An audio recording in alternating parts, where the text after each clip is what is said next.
Welcome to another episode of Clever Dicks. In this episode, Duncan mainly talks to Shamima. Shamima is the mother of Shazeel, a disabled swimmer that Duncan spends a lot of time swimming with.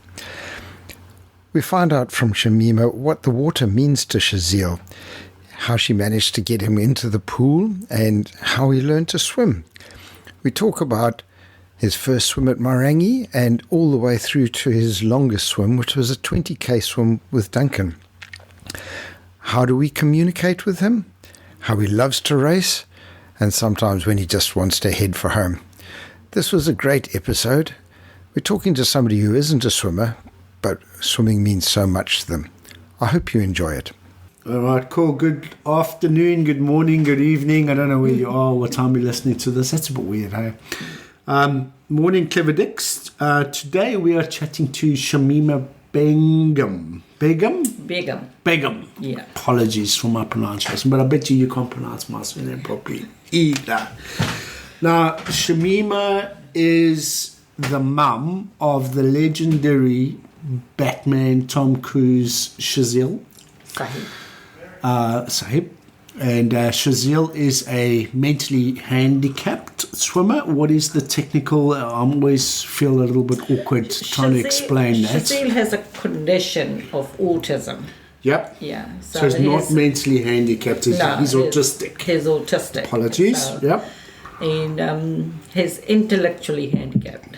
Okay. Yeah. So he's got the intellectual. So he's turning 24 in a week. In a week's time, right? He's built like a brick shit house. He's got wide shoulders, lots of muscle. He swims like Michael Phelps, and he's got the mental aptitude of a 5-year-old, 6-year-old. Yeah. Okay. Yeah. Very minimum communication skills. Okay. Can't talk much. Can't hold a conversation. But he knows what's going on in his head. He knows where he wants to be, and he knows what he wants, right? He's pretty There's sure. more in his head than he can bring it out. Okay. Yeah. So maybe just a quick sort of background check for some of the listeners. We've got 3 listeners at the moment, Shamima. So if you listen, there'll be 4 of us, right, actually. So I want to chat a little bit about, I guess, your journey with Shazeel and how he got into swimming, right? Because obviously that was something that he started at a very young age. Yes. And he sort of got into it and did well with it and felt comfortable in the water.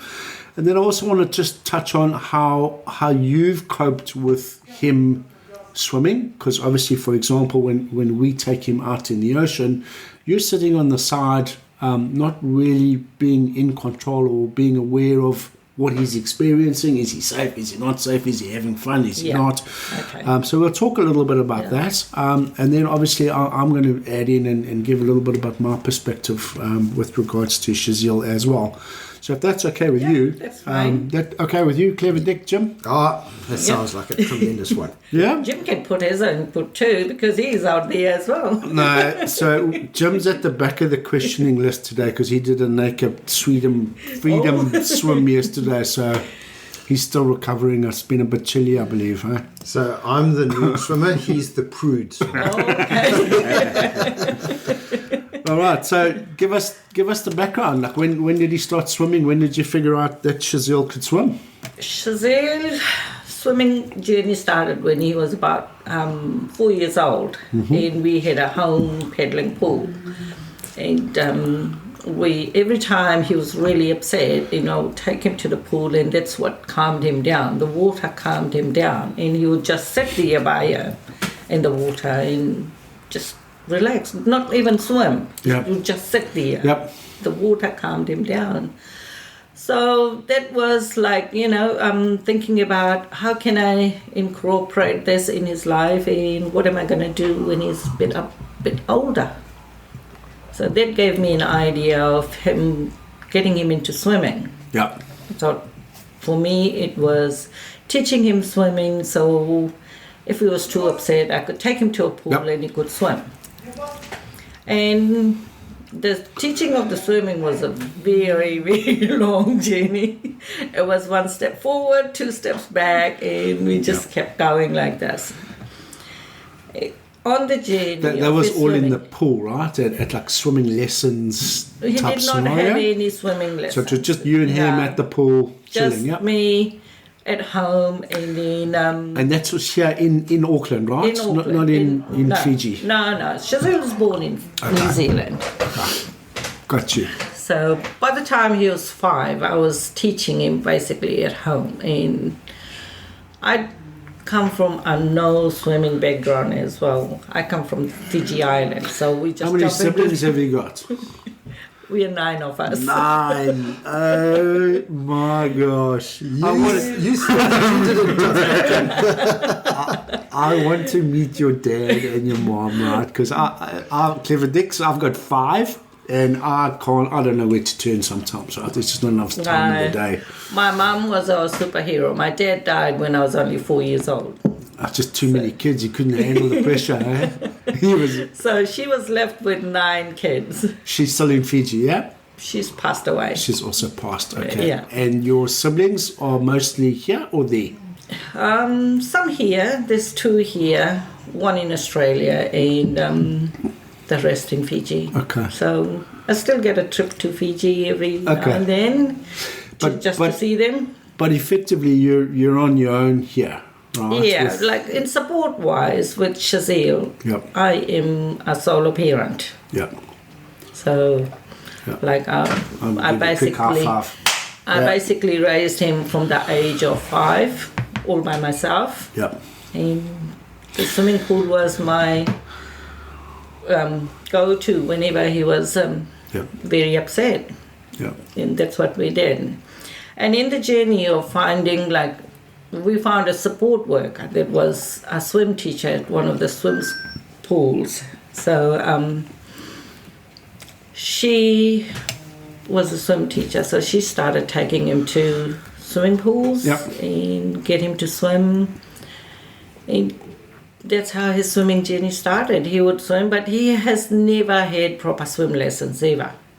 Okay. He could not go to a swim school. No swim school would take him. Okay. And with no verbal communication or understanding, there was just not happening. I tried private lessons, but did not work. So it was up to me to get him to swim. And YouTube and So me. how did you do that? YouTube. I mean, and you just trying to explain to him what to do. Yeah, we would work on the dry land, put him on the floor, move his arms That's around. amazing. I didn't know physically. that. I thought he was coached, and that was always my excuse for him whipping my ass. It was like, hey, he's been coached. He knows what he's doing. No. And now you make me feel even worse about my swimming, eh? Oh, maybe you had too much coaching. You learned it the right way, he learned it the wrong way. No, he never had any swim lessons. So until he was 17 when Sarah came along. Okay, so Sarah Dwyer was the first sort of formal coaching that he had, yeah? And how did you meet Sarah? How did that happen? Shazeel went to special schools all his life, and when he moved to high school, we met a teacher, Paulette Tusker. Yes. Yeah. The swimmer. Yeah, the swimmer. So she guided me. I asked her if she would. I was fascinated. It was me that was fascinated by the ocean swimmers because I couldn't swim. Yep. And I asked Paulette if she would willing to take him as a private carer to swim with him. And she said she was too busy with the children and everything. And she said she would guide me to Sarah, which in that time Sarah was not in the country. Yep. She was somewhere else. So I left it at that, and I think in a year's time I got a call from Sarah. Okay. Yeah, and she said I have to watch him swim in the pool first before I can take him into the ocean. Yeah. And she did come and watch him, and said, I was honest. I told her I've taught him how to swim up till then, and no proper swimming coaching or anything. So from then on, she took him on, and to this day, she still has him. Lots of patience and perseverance, eh?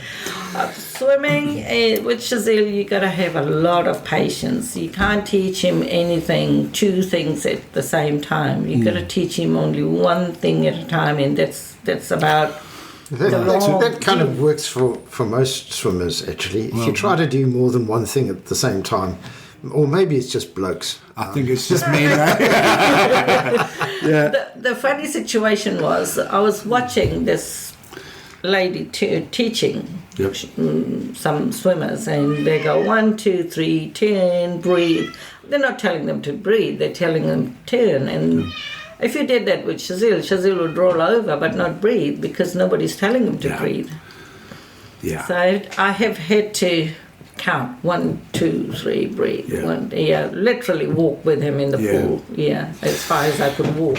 So Sarah's, I mean, she's been great, right? From what Sarah's been kind of a lifesaver for me, because she took him on, and she started ocean swimming coaching with him when he was about 17 years old. Yeah. She's been, from my understanding, she's been a nurse, and she's done a lot of stuff other than coaching. Yeah. And I maybe as a parent of an autistic child, you've probably got more scope than me. But I reckon there's a massive need and a massive sort of potential demand for a proper coaching type scenario to assist with kids like Shazeel. There's so many swimmers. When you go to a Special Olympics meetup, like there's so many able swimmers that could do so much more in life, but there's nobody no place, assist, there's nobody assist, like there's nothing there for these guys. Maybe what we'll do on the Instagram page, or at the end of the podcast, we'll give Sarah O'Dwyer's email address for anybody that's in the same boat as you that's looking for help. They can give her a shout. But my question is, when you got to the beach, which beach was it that he did his first ocean swim First at? training was started from Maringi Bay. It was just doing Maringi to Murray's and back. And cool. I always sat there or walk beside. So you exactly, you either walk down the beach, and you've always got your binoculars with you, so you can see what's going on. I never lose sight of him, no matter if he's doing a 10K swim or 20. So I mean, how did you feel that first day when you went off into the ocean with a stranger? Well, not a stranger, but you know what I mean. It wasn't you. You weren't there to sort of look after him and protect him. How did you feel? It was very scary, and I said to Sarah, like, keep him close so that, if needed be, I can wave to bring him back or do something. And the more she took him out, the more comfortable she got. And she always had a kayak support. When she was taking the boys out, when she would take Shazeel out, and she would always have a kayak support there. So she never took risk, which was really helpful. But still, as a parent, you never relax. You can never relax, but because Shazeel can be very unpredictable. I think you're wonderful. I must admit, just having to look after him for so much, and then off he goes into the swim. I'd be down to the coffee shop straight away.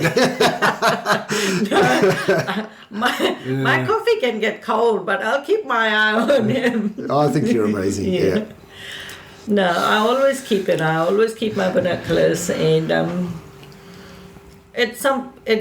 after it went, like, it was for years, it was only about swimming from Maringi Bay to Murray's Bay. Then we started gradually increasing, and then Sarah took the boys and did more endurance training in the pool, which was good, but because he had never had any training in the pool before. And so he's in that same space of time, I'm guessing he's done some races with the Special Olympics? Yes, he has done. He's got a box full of first place. Shazeel swims to feel strong. Win. Yes. And feel free from everybody's noise. Yeah. Yeah. Water calms him down. Yes. And he's in his own zone. And But- he wants to be the first one. But to like win. most young men, exactly, he wants to race, right? Yeah, he wants to race. Okay, which is pretty cool in the pool, right? Because he can go hell for leather Yeah. and go as fast as He's he can, right? he's done the national summer games. Yeah. Come up with medals, gold medals. Yeah. Lots of them. Yeah, you've got those Yeah. displayed at home, or they in a box? They're in a displayed? box. There are too many of them. So like, You've got to display them for him, Shamima. Give him a wall. Huh? how many walls do you need? There's a wall of Legos. He loves his Legos as well. There's a wall for Legos and there's a wall for his PlayStation. So, I guess through this journey, then I was fortunate enough, and Jim as well, in that I'm guessing. I'm trying to maybe think too hard about this, but at one stage, potentially, Sarah was looking for a little bit of assistance. Yes. To give him, I guess, a little bit more opportunity to do some different swims, and obviously with the likes of a bit of a group like we were. So we swim with a group called the Salty Dogs, and Sarah approached me and said, "Hey, she's got this little dude. Would I come and swim?" And I didn't think about it too hard. I was like, yeah, cool, no stress. I'll come and give you a hand. I didn't think too hard about it. You didn't know what you were signing up for. I didn't know what I was signing up for, right? But I think the way, because I speak about him a lot, right, like at work and stuff like that. I'm always talking about him. But at one stage, just for the listeners' benefit, I've been called a support swimmer. Yeah. Right? So I go out there and technically I've got my support hat on and I'm trying to look after him and guide him with regards to direction and, make sure he stops for a feed if we're doing a long swim and all of those good things. But the reality is, and I'm pretty sure I've told you this before, but if I haven't, you've now got it on record on this podcast, right?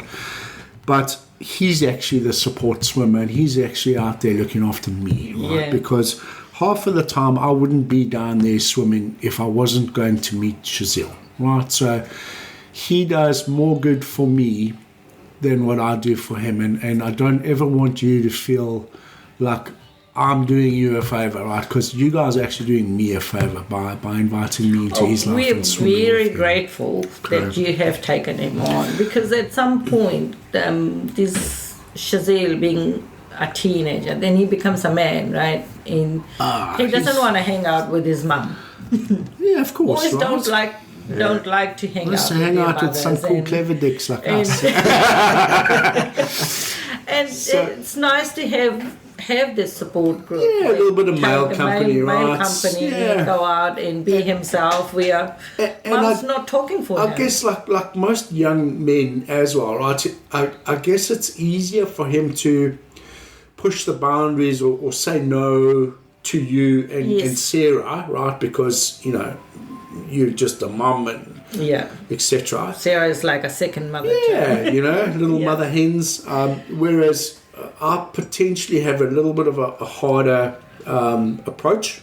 Not harder, but, just maybe if I say no, he doesn't sort of always push back. He just says, okay, let's carry on, which is pretty cool. And literally in the 3 years or so, it's about 3 years, 4 years. This is the fourth year going. Fourth year, yeah. In the 4 years, I literally think there's been one swim where I've come back and I've said, oh my God, I can't do this, right? It's just everything. If I wanted to go left, Shazeel wanted to go right, But literally one swim in that whole time, right? But we've had some good laughs, right? And I want to maybe just share one story, right? Also at Marangi Bay, we sort of stripped down at the back of the car as you do, and you hand him over to me, and so he's in your care. Good luck, off you go. And there was a group of teens. I'm not too sure if you were with us, Jim, but there was some teenagers hanging out on the beach, like sort of 3 girls, 3 guys. you know, the girls were in their togs and bikinis and sunglasses, all trying to be cool, and the dudes had their shirts off, you know, all just trying to be, you know, cool.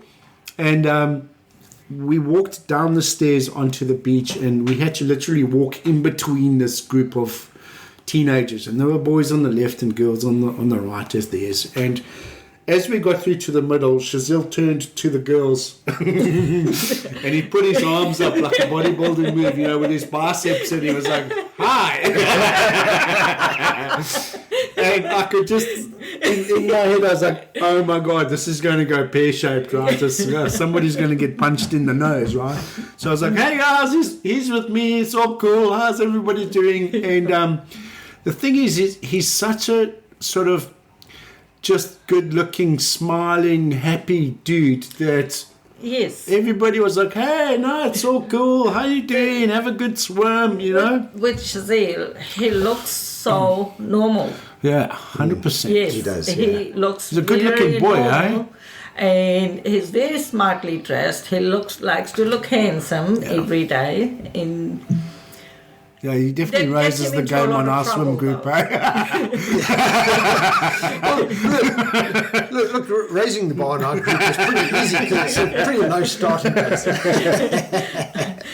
No, that gets him into a lot of trouble because he could be talking to himself, and as any autistic person who have, that's the major downfall, that they talk to themselves a lot. Yeah. And sometimes he's swearing at himself, and people passing by thinking, "Oh, he was just swearing at me." You had the situation outside the gym the one day, right? Where some dude thought that Shazeel was swearing at him. Yeah. And then they want to, you know, like guys do, they want to get all. Oh, he was going for him. And so what do you do? Just a quick backhand, and the guy just leaves you alone? I had to run after Shazeel to say, "Hey, leave him alone." Oh, it and must another be so time, hard. like it happened, like this too, a young couple walking, right? Shazeel is just one focus, I'm going to my car, and then he just walked past between them. Yeah. No consideration of these two people going past. So that guy was about to give him a punch as well. So luckily at West Wave, everyone knows him. Somebody ran up and said, no. Yeah. Oh, that must be so hard. Although I guess a lot of people want to punch me a lot of the time as well. Also, I don't know. Maybe I'm autistic a little bit as well, though. Here comes the man, Batman. Hey, buddy. You good? Duncan Fast. No. Yeah. You can never. So he likes to stay far. He likes to come first, right? And if you go into a swim with a faster swimmer, then he tries to be faster than. Yes, and he copies their technique as well, right? Yes. So the more he swims with me, the worse his technique is getting. Okay. Yeah. You should do something about it. You can see. You can see it. But it's got a good balance. So during the week, he goes to Swim Scout, which, thanks to Sarah again, Sarah Dwyer, we are with part of Sioux Squad at West Wave. Yes. So he goes and swims with them, and he likes to win there too. Yes. Yeah. Likes to keep ahead of everyone. So when you are, he's obviously bigger, stronger than me as an example, and I believe that when you are prepping him for a swim with me, obviously you've got to coach him for a couple of hours or even a day or two beforehand, saying, "Hey, this is a fun swim, no racing." As soon as I get the message about a swim, we sit down and have a talk, and it's going to be a fun swim, and this is what you need to do. Stay side by side. And we have got that one arm in space. So you stay this far and no racing. You are the strong man, but you got to look after Duncan. So that's worked really nicely, right? So since we've sort of put that into place, he definitely stays with me, and I can see him concentrating and focusing on me until we get close to the finish. And when he smells home and he can see the beach or you standing on the beach, that's it. Then he's gone. He just leaves me for dust. And I can't. It's like I can go home now. From here I can go home. You can look after leave yourself. this old guy. Yeah. Okay. Yeah.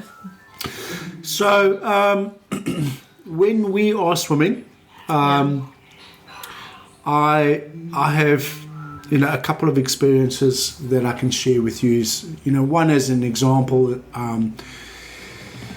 he swims in the chop. He tends to swim a lot closer to me, or his support swimmer, which is me most of the time lately. And I've got quite used to being clonked on the head sort of every fourth stroke, right? Just because we're so close. And Shazeel pushes quite hard left. Yes. And I swim on his left to try and keep him in a straight line. So when it's a little bit rough, we have a good couple of laughs out there because we, every now and again we're clonking each other on the head because we're bumping into each other as we go. So that must be quite funny for somebody in a IRB that's looking after us to watch, or you on your binoculars. But that's also got a lot better over time. Occasionally, he's got an equipment failure, and we'll be having to stop and adjust his goggles or his cap or something, and that's always interesting as well. But we've done some big swims, right? Right. I think the furthest one we've done was the Chopper Challenge. Yes. And you must have been so proud to have seen him done. I mean, that's, again, for the listeners' benefit that don't know, Chopper Challenge is a 20-kilometer swim. Yes. And we left that day at about 6 o'clock in the morning. It was sort of just getting light. It was pretty much dark. Again, and you said, cheers, off you go, Duncan and Shazeel into the dark. So for that swim, we had a couple of setbacks, right? We had a lot of setbacks, yeah. Yes. We had a boat failure. Every time I prepared him for his swim and it didn't happen, so he was getting a bit frustrated, which was not good for him. If you make a plan, you have to follow through because otherwise your words don't mean nothing. Yeah. And I think so. Some of those failures were I got sick for a little while. Then there was weather windows. There was like a whole bunch of things that was just like, oh my gosh, it's not going to happen this weekend. Okay. So you've got to go home and reset every time, right? Reset everything. And it is if something is triggered, Shazeel, it will last forever and it doesn't go away. He's very stubborn in his head.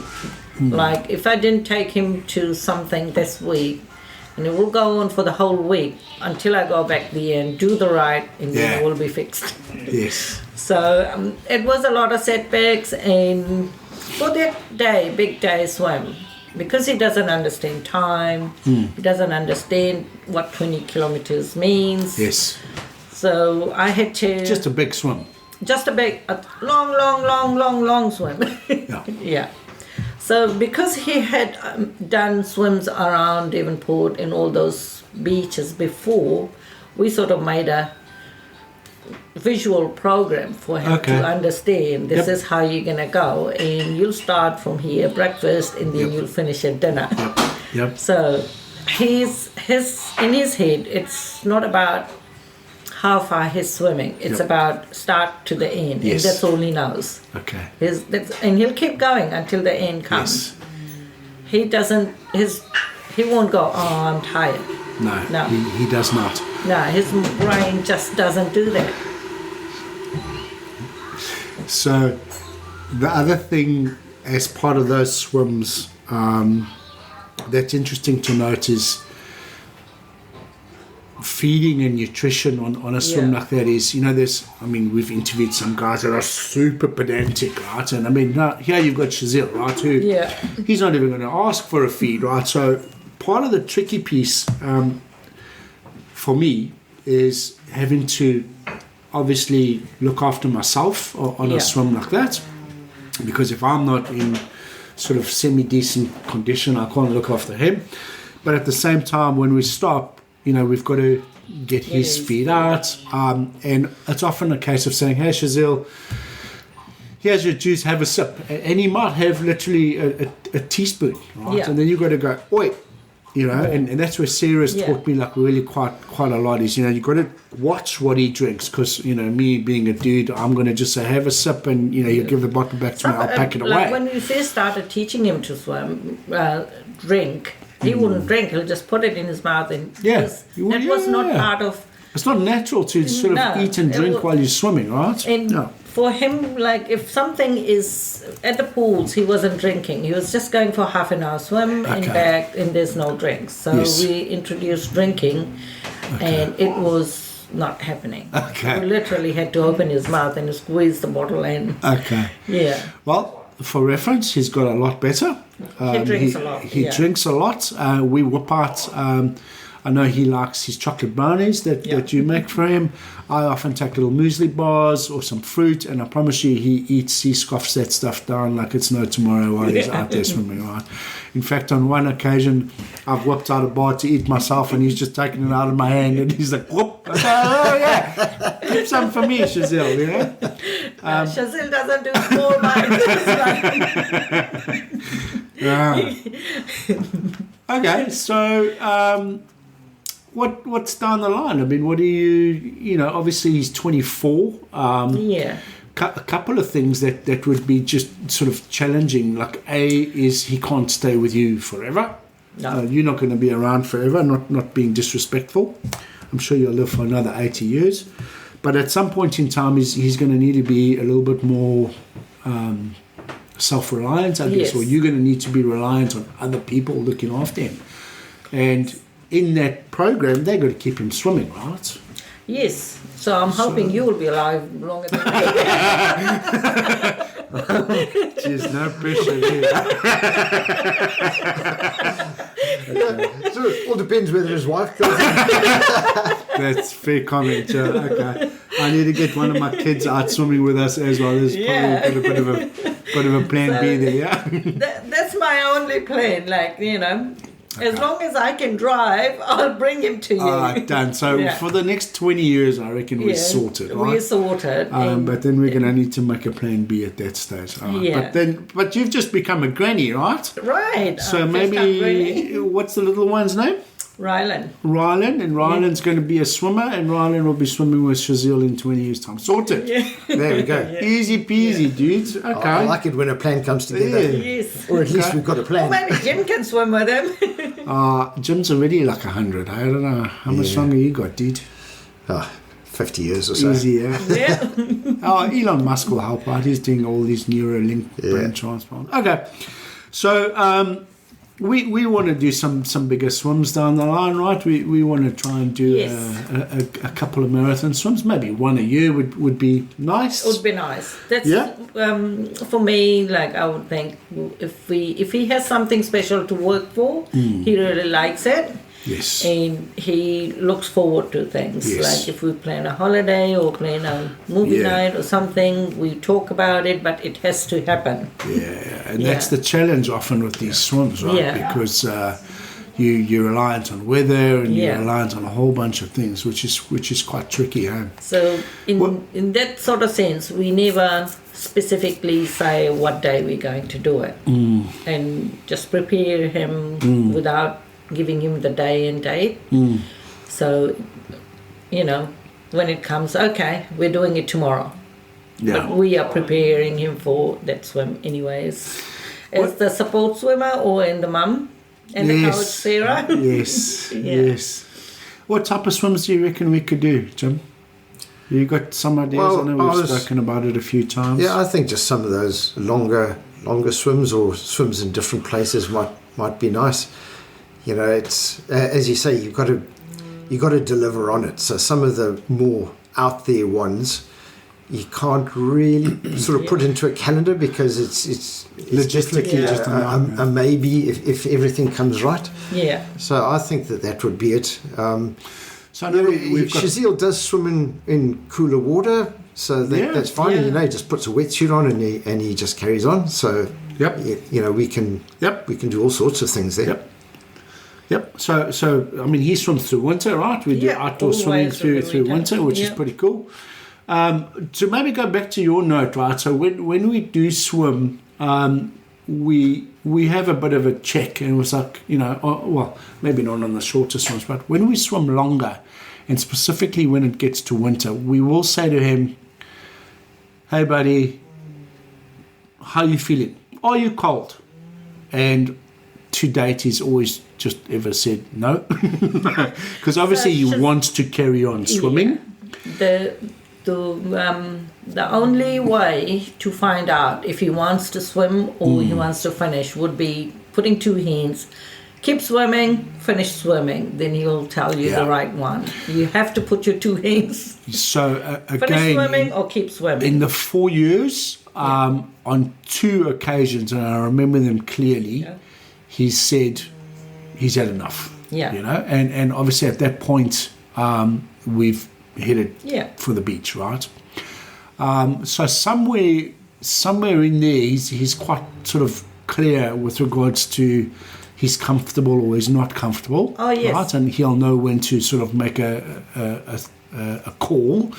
But at the same time, I've been with him when he's been significantly cold, blue lips, shivering, clearly in a position where we need to get out. Yeah. And you'll ask him, "How you feeling? Do you want to get out?" And he'll say no. Yeah. So Shazeel would either hence use the support swimmer. Yeah. He only uses 2 words, either yes or no. Do you want to go? Yes. He doesn't know if he wants to go or not. That is why we always say, swim, no swim. Then he will say no more swim. So I've heard the odd swear word come out of Shazeel, right? And I'm just curious as to who taught him that, Shamima. Well, I think that must be a sports swimmer. Yes, because I haven't been there since he was. I always sitting outside at the beach with my binoculars. I can look, but I can't hear you. He's made me laugh a couple of times, eh? So he loves his movies. He picks up his superheroes. So X-Men, Batman, Spider-Man, all that stuff, right? And he'll often, while we're swimming, we'll stop, and it'll be a case of, "Hey Shazeel, how you doing?" And the reply will be, "Grab the bag. Let's get to the getaway car." There'll be some line in a movie that he quotes randomly. That's obviously been playing in his head, right? Yes. Which is always good for a laugh. And the other thing that he does, which I'm not too sure if you're aware of, but while we're all swimming, he'll be almost like shouting or talking or making noises under the water. Yeah. And it's quite interesting because obviously again there's something is going on, and he just hums. And initially I was like, oh my God, like is he trying to tell me that there's something there? No. You know what? I think I need to take a lesson from that, because I sit there as a grown-up and an adult, and you think that you need to actually control it and be seen to be sensible. And I've decided that, no, if I've got something on my mind when I'm swimming, when everyone stop, I'm just going to let it carry on. Yeah. Well, it sort of ties in with your swimming naked scenarios, right? So just do what you feel's best, Jim. Just go with the flow, dude. You're such a prude. So Shazeel gets this tics. He has this tics. Yep. And when he has that, like, his doesn't have Tourette's, but it is like a tic. Yep. So when he's making noise under the water, that's his tics. Is just can't hold it. Got you. Yeah. Okay. Cool. So, it's very interesting for me as obviously learning a little bit about him, right? Shazeel goes to physical training classes as well, right? He goes to gym and all sorts of other things. Yeah, he does. He goes to gym 3 times a week, and then he's a social day out on Wednesdays now. He started doing off lawn mowing, and then he that's what I want to talk about. Yeah, because he was earning a bit of money. Yeah, he was making money and he was spending it, but the interest wasn't there for him to keep earning money, because he always has his card. He thinks the money just comes automatically to the card. Yeah, my kids think the same thing. Yeah, so what happened was the support worker was getting overloaded with work. Yeah, he had to look after the boys and the work too. So who fills up his card now? Mum. Mum has to top it.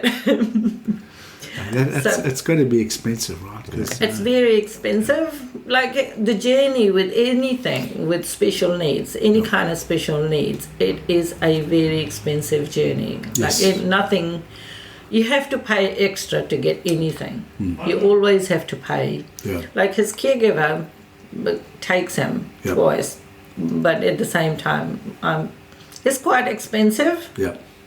But he's got to make money to make his own living as well. Sure. So, Yeah, of course, right. I understand that, but it's a balance that needs to be achieved, right? There's no place where after the school these old enough boys can go and do something on their own without the public getting, you get out of the age, my turn. Like, even at the gym, like, everyone's just, poor Jason has been told a lot of times, but... Really? Yeah. That's not cool, hey? Come on, New Zealand, we can do better than this, There's man. no place. They don't even have a specific time where the special needs can come in. Like when we go to the pool, Shazeel needs a lane for himself. Yes. And Yes. I have figured that out a couple of times, yeah? Yeah, and there's no place where he can have a lane. Well, so, Unless you pay for funny it. you mentioned that, right? Jim, you'll recall we did a swim session the one day at the Parnell Baths, which is a beautiful 60 metre, 59 metre outdoor pool. And again, the technique in the pool is different to the ocean, right? So in the ocean, Shazeel's always on my right-hand side, purely because I breathe right and he pushes left. So it just makes sense. We sort of keep each other on track.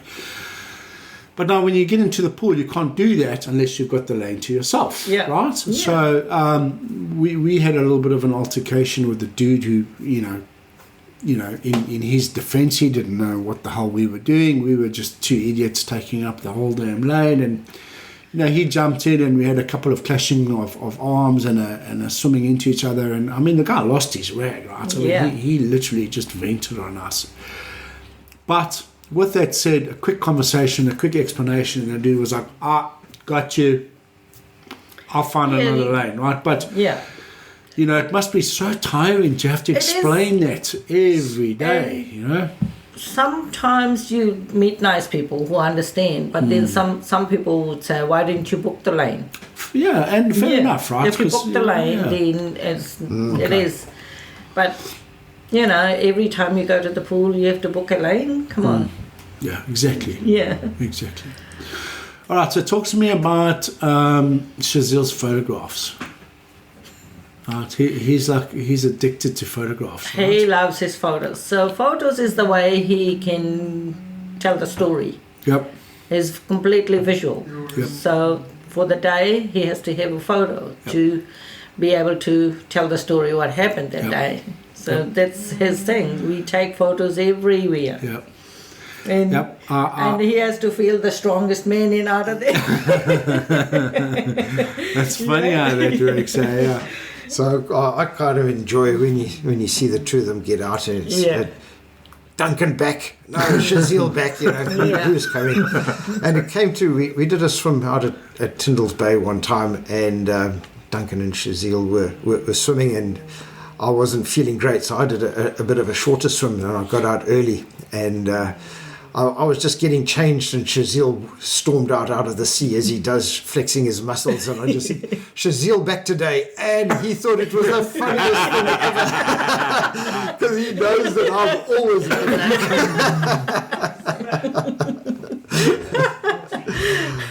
okay, we probably need to start wrapping this up so everyone can get going. I have to say, from my point of view, I've been quite quiet on this one. It is impressive watching Duncan with Shazeel. From my point of view, it is an extra piece of effort that you need to put into your swimming. So I know that Duncan kind of makes a bit light of it, but there is an extra effort. Yeah. Having said that, he clearly prefers swimming with Shazeel to me, because when it comes down to committing and then actually arriving. Yeah. He actually arrives when he promises to go swimming with Shazeel, and with me it's like a 50-50 kind of thing. Yeah, his nickname at Salty Dogs is Captain Reliable. Thanks for that. Yeah. So it's been interesting. I'm sort of on the side watching the journey. I see how much the swimming actually means to Shazeel. Swimming is his. I enjoy him being around in the group. Yeah. Yeah, thank you. Thank you for having him in the group. He's made his mark. He's an integral part of the group. And again, just remember, he's my support swimmer. And I personally look forward to many, many years of adventures with him. I've got some great ideas. Sarah is not happy with some of those ideas because she thinks that they are a little bit aggressive or optimistic or whatever the word is. But I think what's important is we will keep sitting down and we will keep trying to sort of... He is only getting bigger, not smaller. Yeah. And Duncan the same, but Shazeel getting stronger and Duncan's getting bigger. and stronger. And I need somewhere to get him off and let him do something, Absolutely. So just sitting at home and eating food and playing games is you've mentioned that he is in a better space mentally after he's had some good exercise, right? So hopefully that helps and we can continue that. But again, as a bystander looking onwards, hats off to you. You do an amazing job. You've literally given up your life to look after this young man, Batman, Tom Cruise, as he's known in the swimming circles. And I think, just hats off and, congratulations on raising such an awesome, special young dude. Yeah? Yep. Thank you for having him in the group. Easy. Absolutely. Swimming with him. Next 50 years, no problem, right? Whether he swears at you. He's not the only one that swears at me, so it's all good. Tim does it as well. So as long as he does it out at sea. I'll teach him some new words. Thank you, Shamima. Right, have an awesome day, and we'll see you on the beach. Whenever. Okay. Fantastic. Thanks, Shamima. Thank you. That was a great episode. Thanks for listening. In our next episode, we're going to be talking to the Salty Dogs crew. The Salty Dogs crew did a relay across the length of Taupo, so a 40k swim. We had a great time doing it, so we thought we'd bring you some snips from the different people involved, both the swimmers and the support people. We'll see you then.